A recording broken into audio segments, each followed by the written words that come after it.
Assalamualaikum warahmatullahi wabarakatuh. Halo teman-teman semua, balik lagi sama aku dan kali ini aku akan membahas tentang novel Aldebaran bagian 1 karya Terry Lee.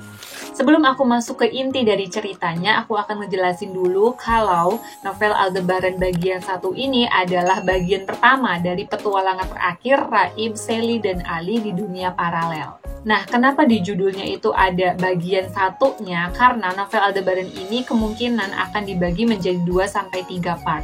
Nah, yang akan aku bahas di video ini adalah bagian satunya. Sebenarnya di novel bagian 1 ini isinya tuh simpel-simpel aja. Kebanyakan adalah fakta-fakta yang di novel sebelumnya itu masih belum terungkap kayak gitu.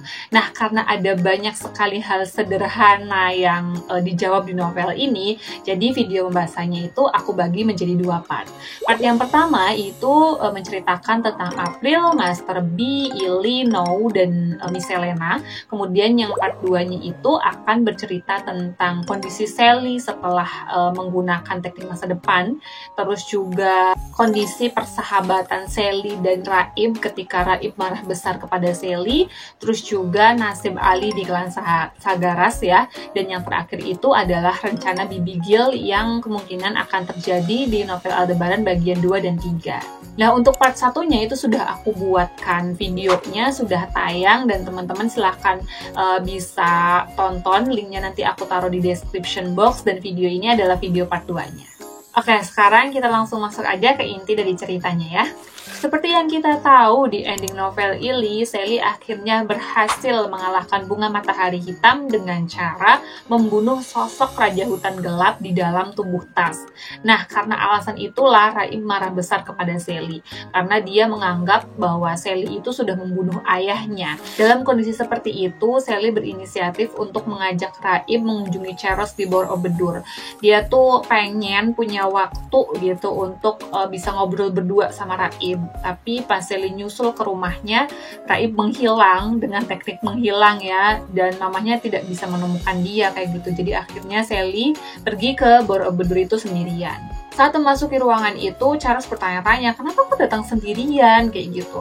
Akhirnya Sally bercerita lah kalau dia itu bertengkar sama Raib, tapi di situ Sally tuh nggak bisa menjelaskan secara detail alasannya karena dia terikat sebuah janji. Nah, dari situ si Tanpa Mahkota akhirnya menawarkan bantuan kayak gitu. Karena mereka tuh kepo ya, alasan Raib sama Sally bertengkar itu apa. Kata si Tanpa Mahkota, izinkan saya untuk menggunakan kekuatan saya supaya saya bisa mengakses serbuk kenangan milik Sally, supaya Ceros juga bisa menyaksikan kejadian aslinya di klan Matahari Minor.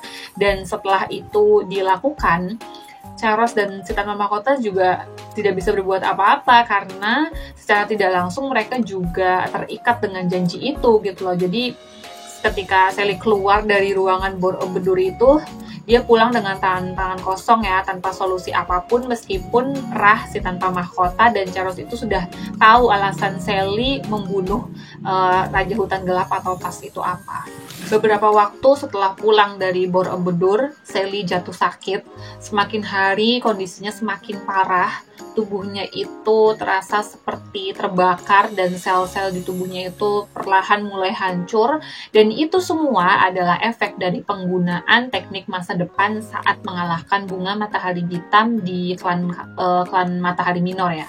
Nah, di video sebelumnya aku bercerita bahwa ketika Nou menjemput si Putih di rumah Raib, mereka berdua tidak bisa meninggalkan klan Bumi begitu saja karena mengetahui Sally itu sakit parah. Akhirnya sepulang dari rumah Raib, Nou memutuskan untuk menjenguk Sally ke rumahnya bersama si Putih. Tapi pas sampai situ ya, Nou juga nggak bisa membantu banyak ya karena dia tidak menguasai teknik penyembuhan. Tapi dia bilang ke mamanya Sally kalau kemungkinan besar yang bisa menyembuhkan Sally itu cuma Raib. Akhirnya mama Sally menelpon Mama Raib, memohon supaya Raib bisa datang ke rumah. Tapi lagi-lagi Raib menggunakan teknik menghilangnya supaya tidak diketahui keberadaannya oleh mamahnya. Karena dia masih marah sama Sally dan nggak mau ngebantu Sally, nggak mau nyembuhin Sally kayak gitu. Sampai pada akhirnya Ali memutuskan untuk pulang ke klan Bumi. Nah, kenapa bisa tiba-tiba dia mau balik ke klan Bumi? Jadi teman-teman, selama Ali di klan Saharas, dia tuh menciptakan sebuah alat, semacam CCTV. Namanya itu Ali, ALI ya, Ali Intelligence.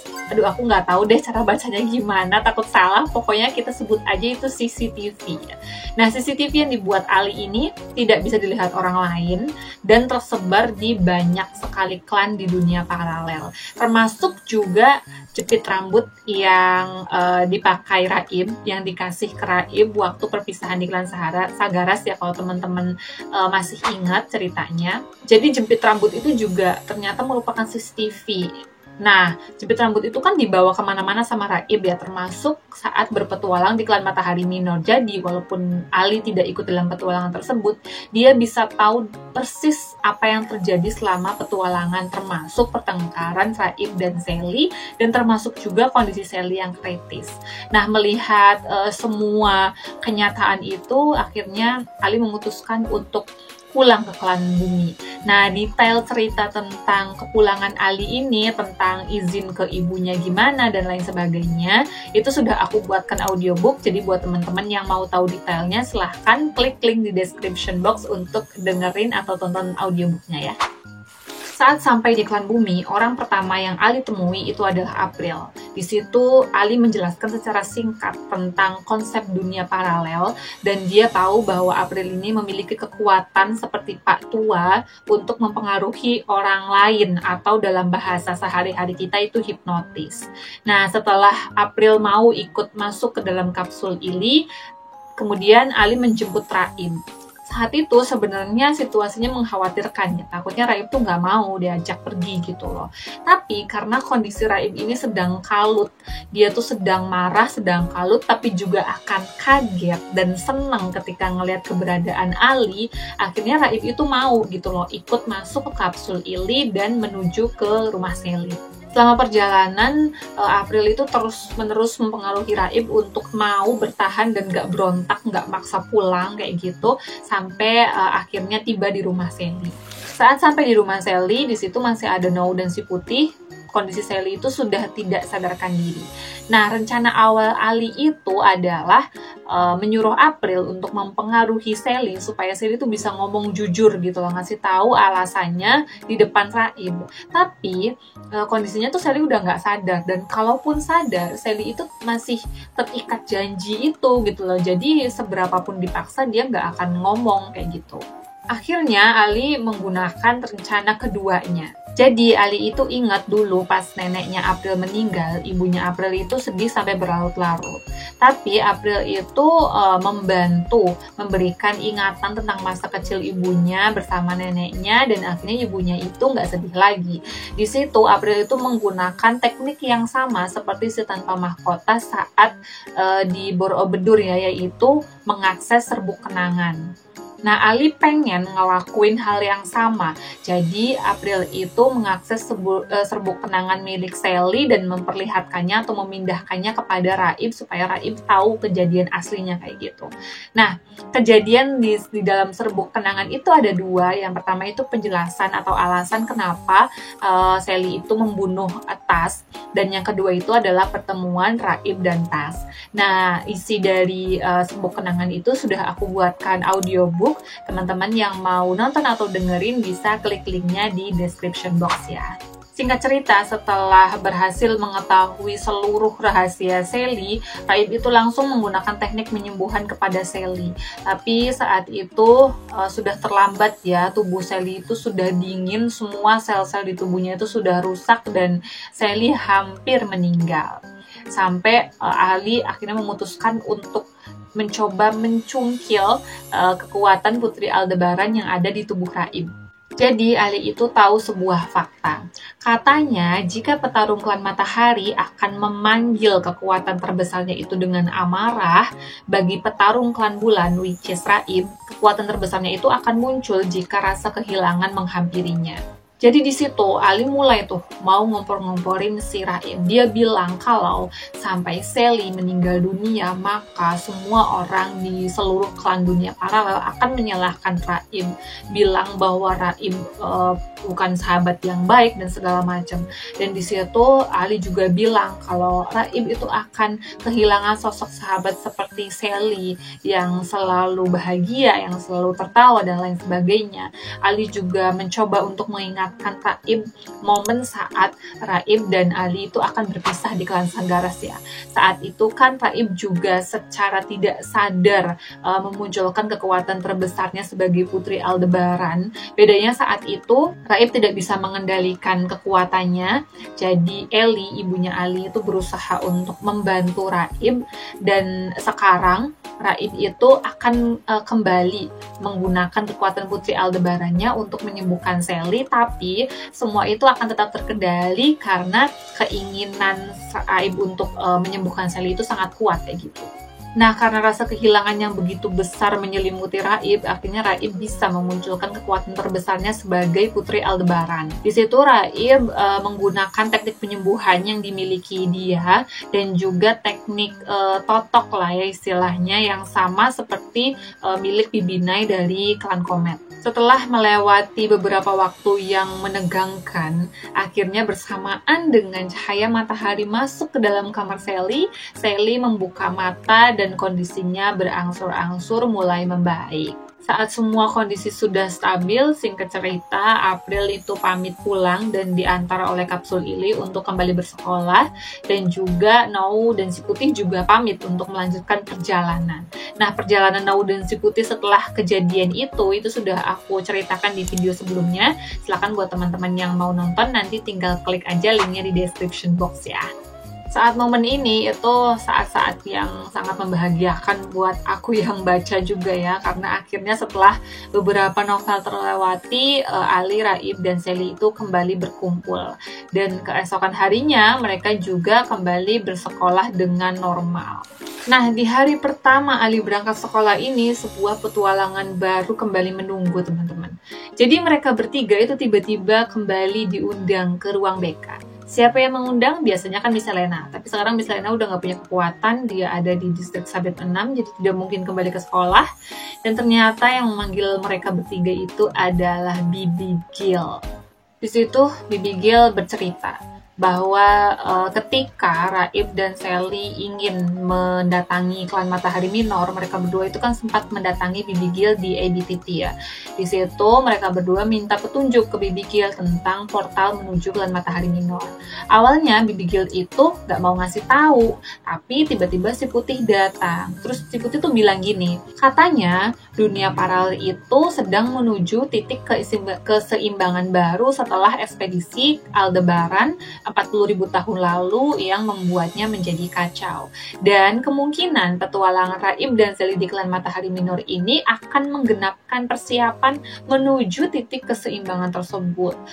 Dengan penjelasan si Putih ini, akhirnya Bibi Gil itu kan ngasih tahu tentang portal menuju klan Matahari Minor kan. Nah, di situ Bibi Gil akhirnya mengiyakan ucapan si Putih ya. Dia memang merasa bahwa sepertinya kepulangan atau keberhasilan petualangan Raim dan Sally di klan Matahari Minor ini memang akan menggenapkan persiapan menuju titik keseimbangan baru di dunia paralel. Seperti yang kita tahu, anggota dari ekspedisi klan Aldebaran 40.000 tahun lalu itu ada yang masih hidup, diantaranya itu ada Chuas dan Cheros. Nah, Bibi Gil tuh pernah berjanji ke mereka bertiga bahwa portal klan Aldebaran itu berhak dibuka ketika mereka ingin kembali. Nah, syarat dibukanya portal menuju klan Aldebaran itu adalah ditemukannya atau berkumpulnya kembali 5 pusaka klan Aldebaran yang berbentuk sarung tangan. Dan saat ini itu semua pusaka itu sudah berkumpul, teman-teman. Sarung tangan yang pertama itu jelas dimiliki oleh Raib, yaitu sarung tangan klan Bulan. Kemudian sarung tangan yang kedua itu dimiliki oleh Sally, yaitu sarung tangan klan Matahari. Sarung tangan yang ketiga yaitu sarung tangan klan Comet yang dimiliki oleh Master B. Terus ada sarung tangan klan Bumi yang dimiliki oleh Ceros. Sarung tangan ini itu awalnya diberikan kepada Ali ya, tapi karena Ali tahu ini aslinya itu milik Ceros, jadi dikembalikan ke Ceros. Dan sarung tangan yang terakhir itu adalah sarung tangan klan Polaris yang dipakai oleh No. Karena 5 pusaka klan Aldebaran ini semuanya sudah ditemukan, maka Bibigil itu berinisiatif untuk mengadakan sebuah pertemuan di basement rumah Ali yang akan dihadiri oleh petinggi-petinggi beberapa klan di dunia paralel dan juga petarung-petarung terbaik dari klan masing-masing ya. Jadi orang pertama yang ditemui Bibigil itu adalah Raib, Sally, dan Ali karena Bibigil meminta mereka untuk mempersiapkan tempatnya, which is di basement rumah Ali. Kemudian Bibigil juga sempat menemui Batozar untuk mengundang dia datang dan juga meminta bantuan kepada Batozar memberi tugas kepadanya untuk membagikan atau menyampaikan undangan tersebut kepada petarung yang lain. Kemudian yang terakhir juga Bibigil menemui No dan si Putih ketika mereka berdua selesai berpetualang ya, untuk mengundang mereka berdua datang juga ke pertemuan tersebut. Tapi sayangnya teman-teman, tidak banyak hal yang bisa aku ceritakan tentang pertemuan ini karena ending novel ini berhenti di situ gitu loh. Saat semua peserta sudah berkumpul, udah bersambung. Jadi kita harus menunggu kemungkinan tahun depan untuk tahu ceritanya di novel Aldebaran bagian 2. Syukur-syukur sekaligus bagian 3-nya ya. Nah, sebelum mengakhiri video ini, aku mungkin akan berbagi aja siapa aja yang datang di pertemuan tersebut. Buat teman-teman yang sudah mengikuti serial Bumi dari buku pertama sampai buku ke-16 ini akan tahu tokoh-tokoh ini yang pernah muncul di novel-novel sebelumnya. Portal yang pertama itu milik Af dan Panglima Tok dari klan Bulan. Kemudian portal yang kedua itu digunakan oleh Paman Kai dan Bibi Nai dari klan Comet, dan selain itu juga ada beberapa anggota aliansi para pemburu, di antaranya itu ada Emtre, Archie, dan Lady Oprah dari klan Comet Minor. Lanjut ke portal yang ketiga itu ada Far dan Marskalar dari klan Bintang. Terus portal yang keempat itu lumayan banyak nih yang datang. Ada Mala Taratana II selaku Ketua Konsil Matahari, dan juga ada Panglima Haga Ranataba 10, itu Panglima klan Matahari ya. Terus yang terakhir ada Hana yang juga klan Matahari. Nah, Hana ini pernah membantu petualangan Raib, Sally, dan Ali saat di klan Matahari Minor. Nah, di belakang mereka itu ada pasukan lain yang isinya itu ada Kanselir, Jenderal 1, dan juga Cuas. Mereka itu dari Matahari Minor. Next, portal yang kelima itu mendatangkan Ceros dari Borobudur. Di situ Ceros lumayan terkejut karena ternyata ada Cuas dan mereka bertiga akhirnya bertemu ya setelah mungkin 40.000 tahun tidak bertemu ya setelah ekspedisi itu berakhir kayak gitu. Lanjut, ada portal yang keenam yang mendatangkan Kosong dan Lambat dari klan Nebula. Di situ mereka berdua juga membawa kabar bahwa Lumpu masih marah-marah di tahanan klan Nebula ya, karena dia kehilangan kekuatannya dan tidak berhasil mencapai tujuannya kayak gitu. Next, ke portal nomor 7 mendatangkan Nou dan si Putih dari klan Polaris.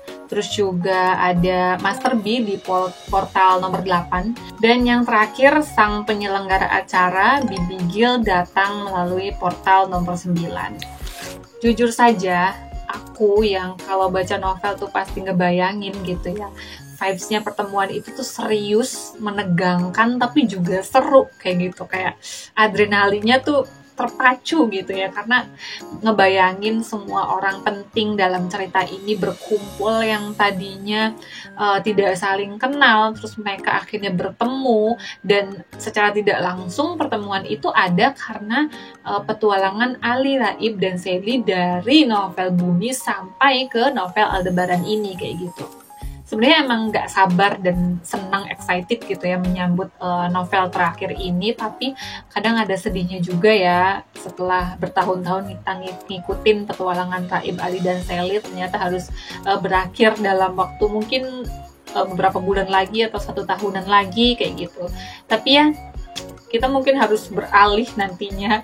Kita pasti sudah beranjak dewasa. Aku juga dari umur berapa ngikutin novel ini sampai sekarang sudah sedewasa ini, setua ini ya, berarti kayak gitu. Ini kan harusnya novel untuk remaja kan, sebenarnya bukan di umur kita loh ini loh, tapi memang karena kita mengikutinya dari awal kayak selalu penasaran gitu loh kelanjutannya akan seperti apa. Dan ini adalah momen-momen terakhir kita membersamai petualangan Ali, Raib, dan Sally.